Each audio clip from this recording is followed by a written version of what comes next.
Estou aqui da aula de Física e do professor Tobias e irei falar sobre força de atrito. Até agora, para calcularmos a força ou a aceleração de um corpo, consideramos que a superfície por onde este se descolava não exercia nenhuma força contra o movimento, ou seja, quando aplicada uma força, este se descolaria sem parar. Mas sabemos que esse é um caso idealizado. Por mais lisa que uma superfície seja, ela nunca será totalmente livre de atrito. Sempre que aplicamos uma força a um corpo sobre uma superfície, este acabará parando. É isso que caracteriza a força de atrito. Se opõe ao movimento, depende da natureza e da rugosidade da superfície, coeficiente de atrito, é proporcional à força normal de cada corpo e transforma a energia cinética do corpo em outro tipo de energia que é liberado ao meio. Estático e dinâmico. Quando empurramos um carro, é fácil observar que até o carro entra em um movimento necessário que se aplica uma força maior do que a força necessária quando o carro já está sem movimento. Isto acontece pois existem dois tipos de atrito, o estático e o dinâmico.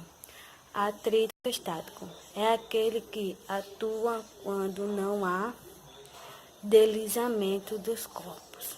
A força do atrito estático máximo é igual à força mínima necessária para iniciar o movimento do corpo.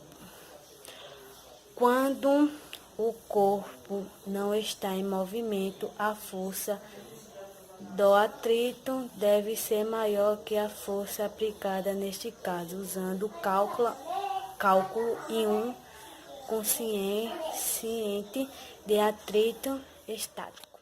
Atrito dinâmico é aquele que atua quando há deslizamento do corpo. Quando a força de atrito estático foi ultrapassada pela força aplicada ao corpo, este entrará em movimento. Passaremos a considerar sua força de atrito dinâmico. A força de atrito dinâmico sempre menos que a força aplicada no seu cálculo e utilizada o coeficiente de atrito cinético.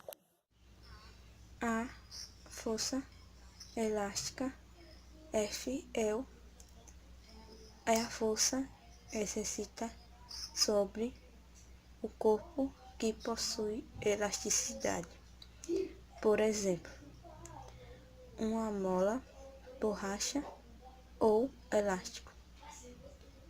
Essa força determina, portanto, a deformação desse corpo quando ele se estica ou se comprime. Isso dependerá da direção da força aplicada. Como exemplo, vamos pensar numa mola presa num suporte. Se não houver uma força atuante sobre ela, dizemos que ela está em repouso. Por sua vez, quando esticamos essa mola, ela criará uma força em sentido contrário. Note que a deformação sofrida pela mola é diretamente proporcional à intensidade da força aplicada. Sendo assim, quanto maior for a força aplicada P, maior será a deformação da mola X, como vemos na imagem.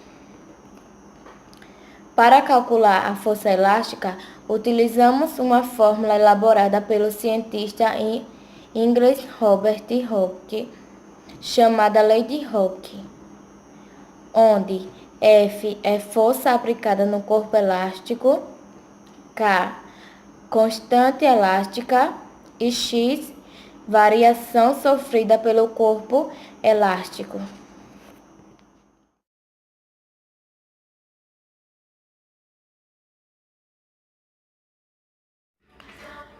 Irei responder o exercício sobre força elástica da aula do Tobias. No sistema mostrado na figura a seguir, o bloco tem massa igual a 5 kg. A constante elástica da mola vale 2 N por centímetro. Considere que o fio, a mola e a rodana são ideais na situação de equilíbrio. Qual a deformação da mola em centímetros? Dado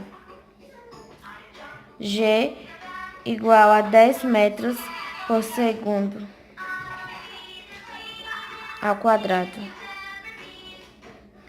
Temos aqui já o valor da massa, que é 5, e o G, que vale 10 metros por segundo.